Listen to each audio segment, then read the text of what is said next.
ሰላም ጤና ይስጥልን ውድ ተመልካቾቻችን ከአባታችን ከእግዚአብሔር ከልጁም ከክርስቶስ ኢየሱስ ሰላምና ጸጋ ለእናንተ ይሁን። የዕለቱ መረጃ ይዤላችሁ የምቀርበው እኔ ጽጌረዳ አለሙ እንዲሁም ከመላ የስቱዲዮ ባለሙያዎች ጋር በጋራ በመሆን ነው። አብራችሁን ቆዩ።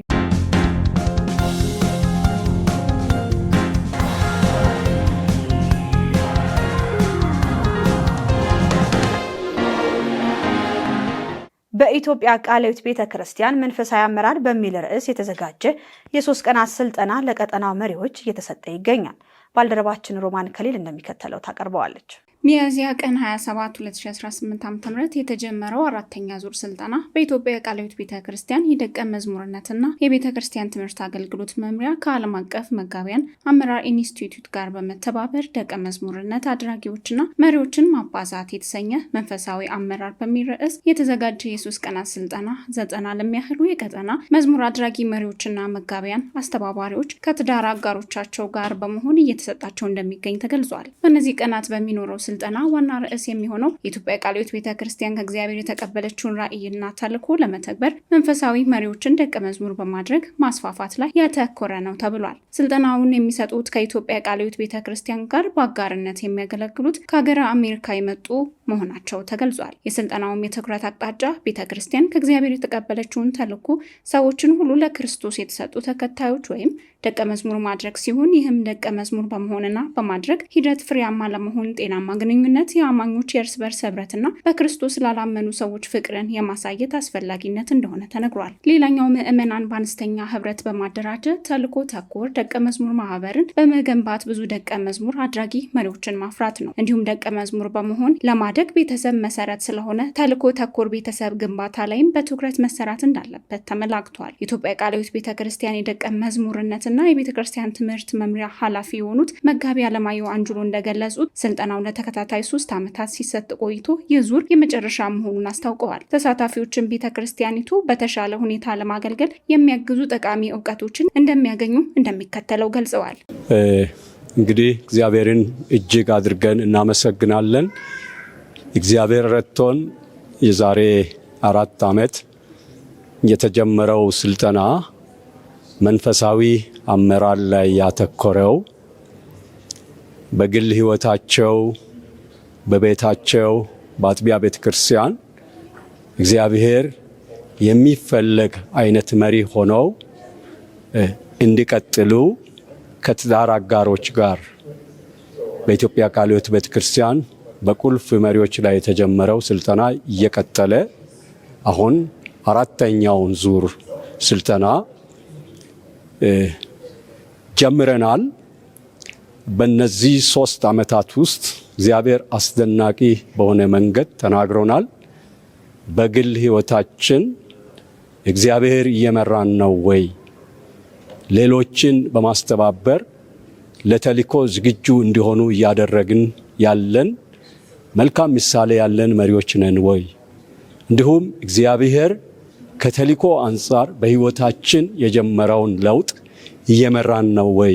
እንደ ግለሰብ፣ እንደ ቤተሰብ፣ እንደ ቤተክርስቲያን እንዲሁም ተልዕኮ ብቻችንን የማንወጣው ስለሆነ ተልዕኮን ተግባራዊ ለማድረግ እያንዳንዱ አማኝ በእያንዳንዱ ቀን በሁሉም ስፍራ ለተልዕኮ ስኬት በጋራና በአንድነት መቆም እንዳለብን ያለፉት ዓመታትን አይተን አሁን ደግሞ 4ኛው ዙር ላይ እግዚአብሔር የሰጠን ማሳ ሰፊ ስለሆነ ለማሳው ብዙ መሪዎችን ማፍራት አለብን። ብዙ መሪዎችን ማባዛት አለብን። ደቀ መዝሙር ሆነው ደቀ መዛሙርትን የሚያፈሩትን ማባዛት አለብን በሚለው ዙሪያ ላይ ስልጠናው ተጀምሯል።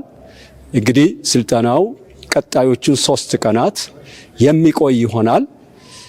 በእነዚህ 3 ቀናት ደግሞ ሰፋ ባለ መልኩ እነዚህን የስልጠናውን ሂደት ለእናንተ ለተመልካቾቻችን የምናደርስ ይሆናል።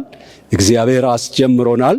ባላችሁበት ስፍራ እየጸለያችሁ ቀጥሎ እናንተም ጋር ይሄ ሲወርድ ተግባራዊ ለማድረግ እየተዘጋጃችሁ በዚህ ስልጠና እንድትሳተፉ እንድትከታተሉ እናሳስባለን።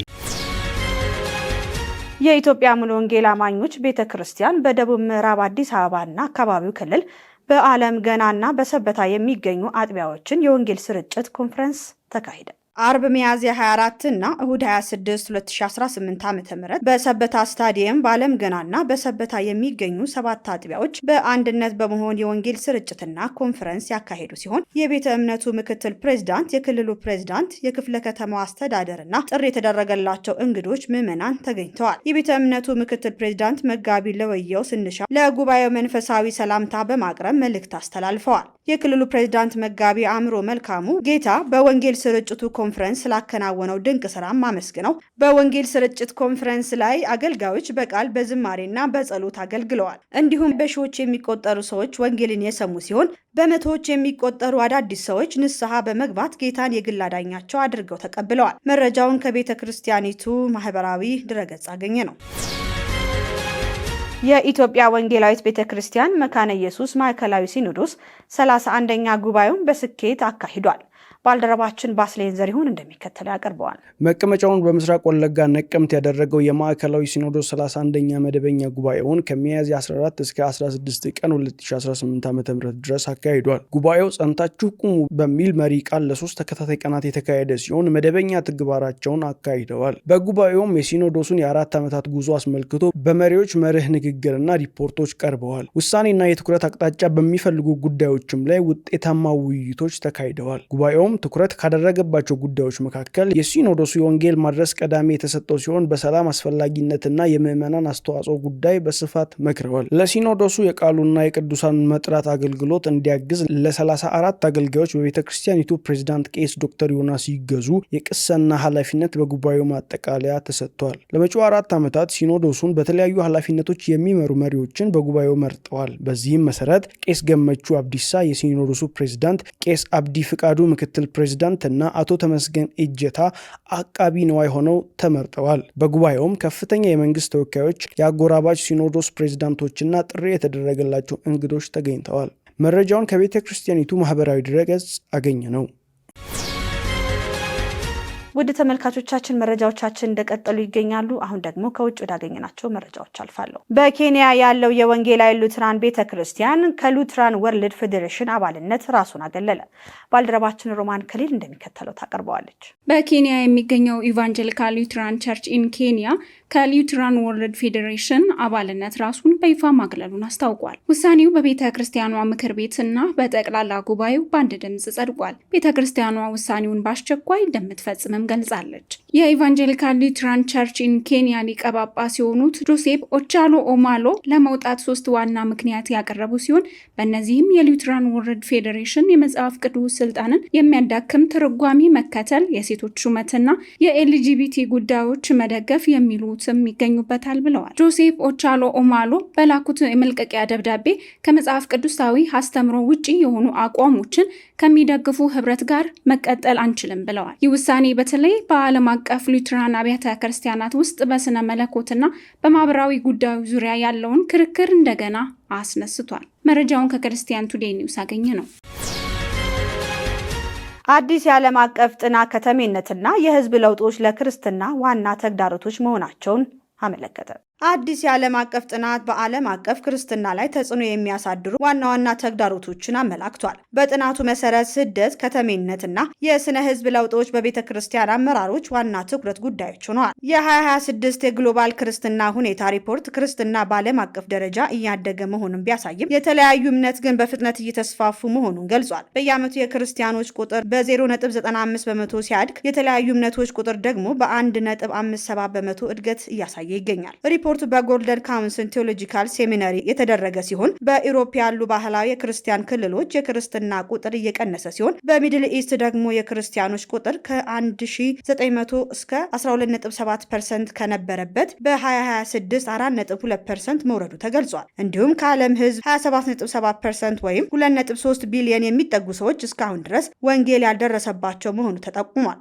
በተጨማሪ በዓለም አቀፍ የስደተኞች ቀውስ እየተባባሰ ሲሆን የመፈናቀል መጠን በከፍተኛ ደረጃ መጨመሩንም ሪፖርቱ አስጠንቅቋል። በዚህም ባለፉት በ10 ዓመታት ውስጥም በ900 ሺህ የሚጠጉ ክርስቲያኖች በእምነታቸው ምክንያት እንደተገደሉ ተገልጿል። ሪፖርቱ በዓለም አቀፍ ክርስትና ላይ ያሉ ተግዳሮቶች ቢበዙም የወንጌል ስርጭትና የሚስዮን ስራዎች መቀጠል እንደሚገባም አሳስቧል። ዘገባው የክርስቲያን ፕሪሚየር ነው። ሩዋንዳ እድሜያቸው 16 ዓመት በታች የሆኑ ህፃናት ማህበራዊ ሚዲያ እንዳይጠቀሙ የሚከለክል ህግ ልታወጣ ነው።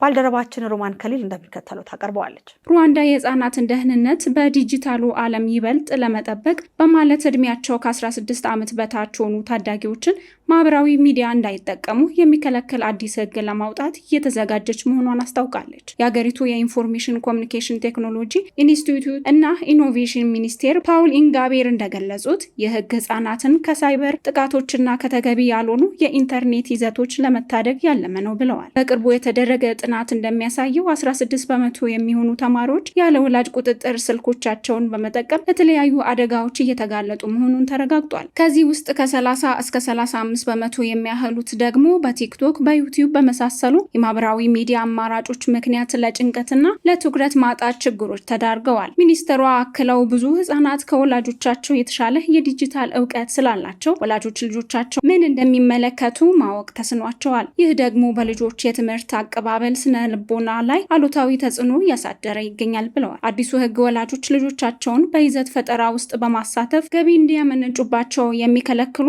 ዓለም አቀፍ ተሞክሮዎችን ያካተተ እንደሚሆንም ጠቁመዋል። ሩዋንዳ ይህን እርምጃ የምትወስደው በቴክኖሎጂ ለማደግ የምታደርገውን ጥረት ሳይገታ የህፃናት ደህንነትን ለማረጋገጥ ሲሆን እንደ አውስትራሊያና ኦስትሪያ ያሉ ሀገራት መሰል ክልከላዎችን ተግባራዊ በማድረግ ውጤታማ መሆናቸውን ሚኒስተሩ አስታውቀዋል። ውድ ተመልካቾቻችን ለዛሬ ያዝንላችሁ መረጃዎች እነዚህን ይመስሉ ነበር። ከእናንተ ጋር የቆየሁት እኔ ጽጌረዳ አለሙ እንዲሁም ከመላ የስቱዲዮ ባለሙያዎች ጋር በጋራ በመሆን ነው። ከቀሪ ህይወት ቴሌቪዥን ፕሮግራሞች ጋር መልካም ቆይታ